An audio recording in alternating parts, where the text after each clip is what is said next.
الحمد للہ رب العالمین والصلاة والسلام علی سید الانبیاء والمرسلین اما بعد فاعوذ باللہ من الشیطان الرجیم بسم اللہ الرحمن الرحیم۔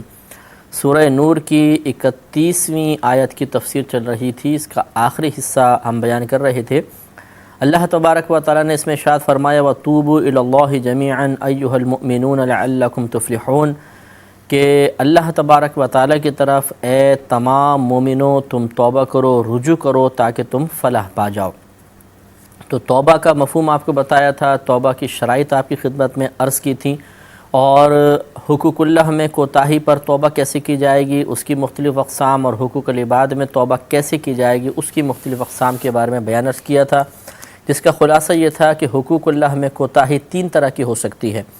کہ اگر اللہ تعالیٰ نے کسی کام سے منع فرمایا، گناہ جس کے جیسے منع کیا شراب مت پیو، جوا مت کھیلو، ہم نے یہ کام کر لیے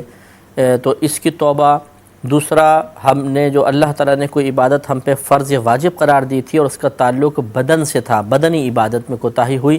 تو اس کی توبہ کا طریقہ آپ کو بتایا۔ تیسرا، مالی عبادت میں کوتاہی کا ارتکاب ہوا تو اس کا حکم۔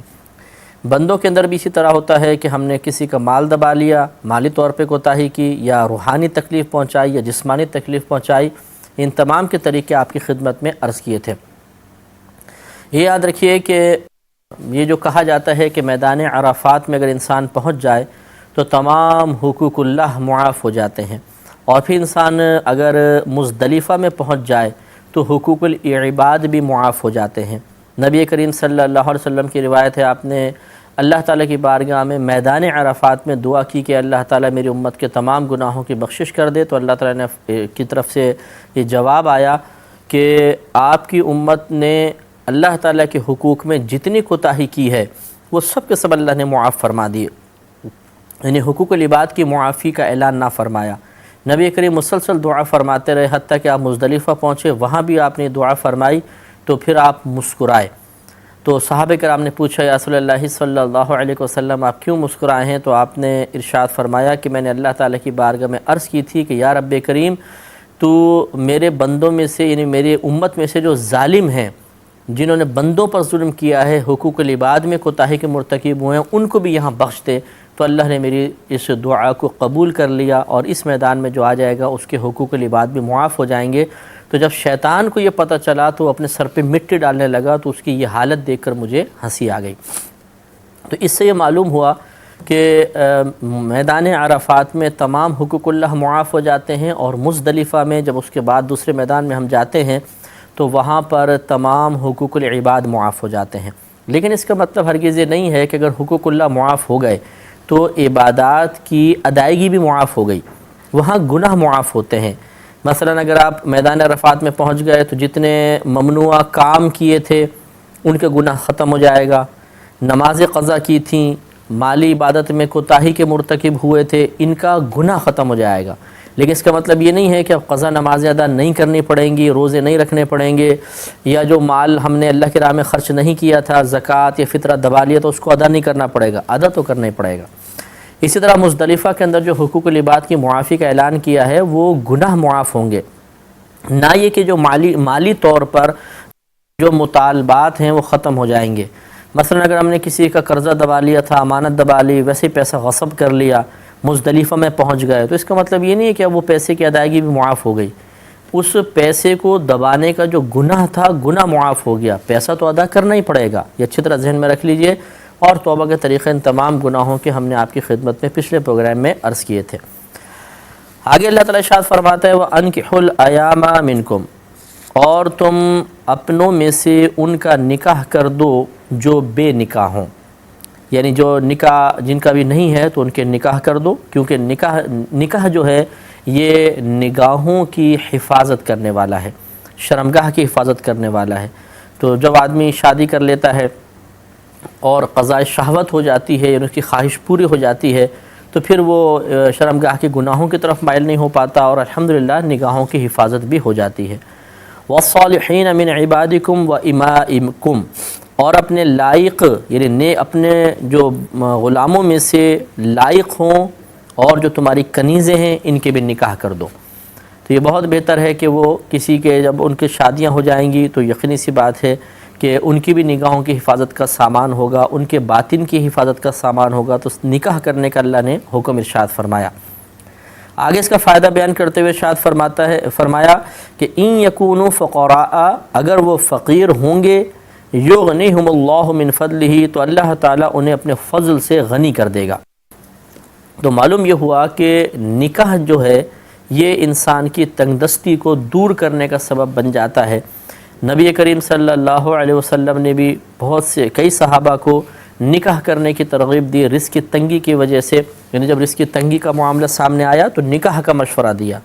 اس کا فائدہ ہوتا ہے کہ جب دو افراد مل جاتے ہیں تو جو ان کے حصے کا، ان کے نصیب کا رزق ہوتا ہے وہ اللہ تعالیٰ پھر اجتماعی طور پہ عطا فرماتا ہے۔ اس طرح اگر ایک کے رزق میں کمی ہوتی ہے تو دوسرے کے رزق کی وجہ سے اس کمی کا احساس نہیں ہو پاتا۔ تو یہاں پہ جو غنا ہے کہ اللہ تعالیٰ مالدار کر دے گا، غنی کر دے گا، اس سے مراد دو طرح کا ہو سکتا ہے کہ یا تو زیادہ مال عطا فرما دے گا یا قلبی غنا عطا فرمائے گا، قناعت کی توفیق عطا فرما دے گا، دونوں صورتیں ہو سکتی ہیں۔ واللہ واسع علیم، اور اللہ تعالیٰ وسعت والا، علم والا ہے۔ آگے ارشاد فرمایا وَلْيَسْتَعْفِفِ الَّذِينَ لَا يَجِدُونَ نِكَاحًا، اور چاہیے کہ بچے رہیں وہ لوگ جو نکاح کی استطاعت نہیں رکھتے، یعنی کس چیز سے بچے رہیں؟ حرام کاری سے، حرام کاموں سے، گناہوں سے اپنے آپ کو بچا کر رکھیں، ان سے بچے رہیں۔ حَتَّى يُغْنِيَهُمُ اللَّهُ مِنْ فَضْلِهِ، یہاں تک کہ اللہ تبارک و تعالیٰ انہیں اپنے فضل سے غنی کر دے۔ تو یہ شرعی حکم ہوتا ہے، یاد رکھیے گا کہ نکاح کرنا نبی کریم صلی اللہ علیہ وسلم کی سنت کریمہ ضرور ہے، لیکن اس کی کچھ کیٹگریز بنائی ہیں فقہا نے، ان کے کچھ درجات مقرر کیے ہیں اور ان کے باقاعدہ دلائل ہیں اس پر کہ بعض اوقات نکاح کرنا فرض ہوتا ہے، بعض اوقات واجب ہوتا ہے، بعض اوقات سنت مؤکدہ ہوتا ہے، بعض اوقات حرام ہوتا ہے، بعض اوقات مکروہ تحریمی ہوتا ہے اور بعض اوقات مکروہ تنزیہی ہوتا ہے۔ تو 6 طرح کی اقسام ہیں۔ مثلا ان کی تفصیل یہ ہے کہ بعض صورتوں میں نکاح کرنا فرض ہے۔ جب نکاح کرنا فرض ہوتا ہے تو ایسی صورت میں اگر ذرہ برابر بھی انسان دیر کرے گا تو گناہ کبیرہ کا مرتکب ہوگا، شدید گناہ گار ہوگا۔ یہ وہ صورت ہے کہ جب انسان نکاح کرنے پر قادر ہو، نان نفقہ بھی اس کے پاس موجود ہے، اور اگر وہ نکاح نہیں کرے گا تو اسے کامل یقین ہے کہ وہ زنا میں مبتلا ہو جائے گا، کامل یقین ہے۔ تو ایسی صورت میں اس پہ فرض ہے کہ یہ فوراً نکاح کرے، اگر نہیں کرے گا تو اتنی دیر کرتا رہے گا گناہ کبیرہ کا مرتکب ہوگا۔ دوسری صورت یہ ہوتی ہے کہ جو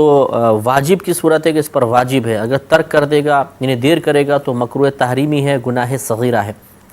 وہ صورت یہ ہے کہ انسان نان نفقے پہ قادر ہے، عورت کا حقوق بھی ادا کر سکتا ہے، اور اگر یہ شادی نہیں کرتا تو زنا وغیرہ میں مبتلا ہونے کا کامل یقین تو نہیں ہے، ہاں غالب گمان ہے کہ ہو سکتا ہے کہ مبتلا ہو جائے۔ تو ایسی صورت میں چونکہ کامل یقین تو نہیں ہے تو نکاح کرنا فرض تو نہیں ہوگا، لیکن نچلا درجہ آ جائے گا کہ واجب ہے اس پر کہ نکاح کرے، کہ اگرچہ ابھی زنا وغیرہ میں مبتلا ہونے کا یقین تو نہیں ہے لیکن ہو سکتا ہے کہ بعد میں مبتلا ہو جائے، اس لیے شریعت نے حکم دیا کہ فوراً نکاح کیا جائے۔ تیسری سنت مؤکدہ صورت ہوتی ہے، نان نفقے پر قادر ہے، بیوی کے حقوق بھی ادا کر سکتا ہے اور نارمل حالت ہے، اگر نکاح نہیں بھی کرتا تو کسی گناہ میں مبتلا ہونے کا اس کا اندیشہ نہیں ہے، تو ایسی صورت میں نکاح کرنا سنت مؤکدہ ہے۔ اور اسی کے بارے میں سرکار مدینہ صلی اللہ علیہ وسلم نے ارشاد فرمایا النکاح سنتی، نکاح میری سنت ہے، فمن رغب عن سنتی، تو جو میری سنت سے بے رغبت ہوا فلیس منی، وہ مجھ سے نہیں ہے۔ تو سنت مؤکدہ ہے، کرنا چاہیے۔ اب جو حرام صورت ہے کہ نکاح کرنا حرام ہے، وہ صورت یہ ہے کہ انسان عورت کے حقوق ادا کرنے پر قادر نہ ہو،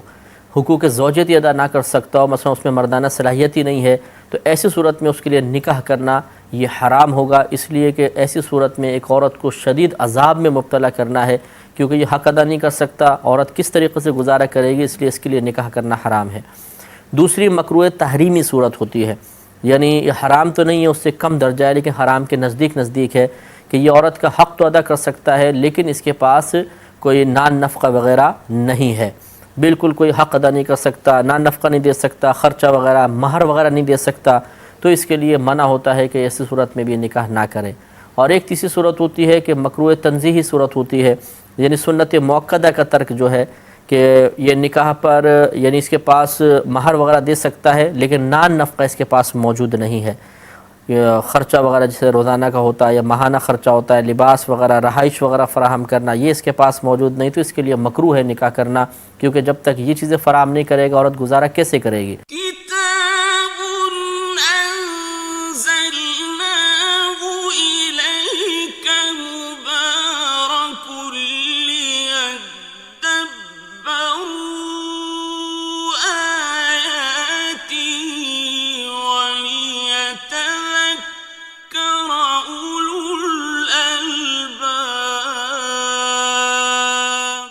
تو ایسی صورت کے لیے حکم اللہ نے ارشاد فرمایا کہ وَلْيَسْتَعْفِفِ الَّذِينَ لَا يَجِدُونَ نِكَاحًا، اور چاہیے کہ بچے رہیں وہ لوگ جو نکاح کی استطاعت نہیں رکھتے، نکاح کے لیے جو چیزیں ضروری ہوتی ہیں وہ جو اپنے پاس نہیں پاتے، تو ان کو چاہیے کہ وہ اپنے آپ کو بچا کر رکھیں، حَتَّى يُغْنِيَهُمُ اللَّهُ مِنْ فَضْلِهِ، یہاں تک کہ اللہ تبارک و تعالیٰ انہیں اپنے فضل سے غنی فرما دے۔ تو عبداللہ ابن مسعود رضی اللہ تعالیٰ عنہ ارشاد فرماتے ہیں، یہ مسلم کی روایت ہے، آپ کے ساتھ کچھ اور نوجوان بھی تھے، بارگاہ رسالت میں حاضر ہوئے، سرکار مدینہ صلی اللہ علیہ وسلم نے ارشاد فرمایا کہ اے نوجوانوں کے گروہ، تم میں سے جس سے ہو سکے وہ نکاح کر لے، اس لیے کہ نکاح نگاہوں اور شرمگاہ کی حفاظت کرنے والا ہے، اور جو اس پر قادر نہ ہو تو اسے چاہیے کہ وہ روزہ رکھے، اس لیے کہ روزہ شہوت کو توڑ دیتا ہے، یہ قاطع شہوت ہوتا ہے، شہوت کو کاٹ دیتا ہے۔ لہٰذا جو شخص نان نفقے پر قادر نہ ہو، خرچے پر قادر نہ ہو، اسے چاہیے کہ پھر وہ روزہ رکھ کر اپنی خواہشات کو رو کے حفاظت کرے، کسی گناہ میں مبتلا نہ ہو۔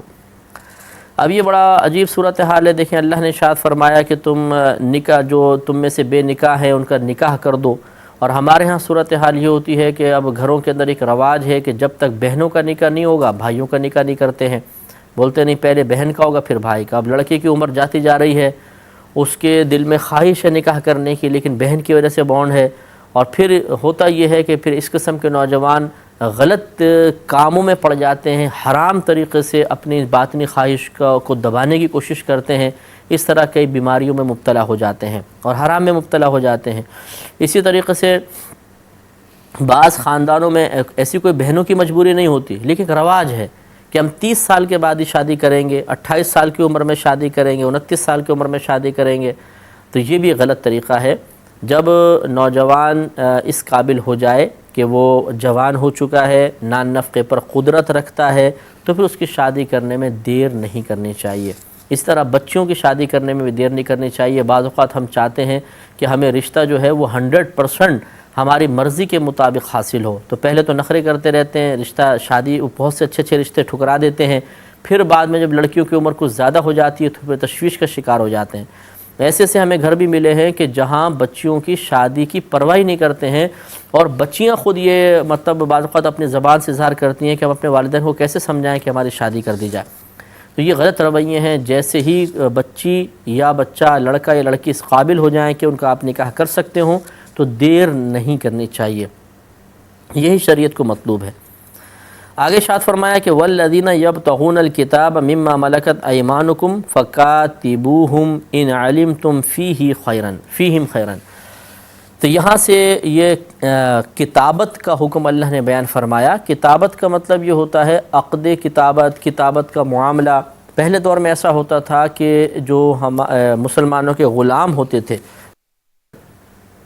یا کافر کے بھی غلام ہوتے تھے، کوئی بھی ہو،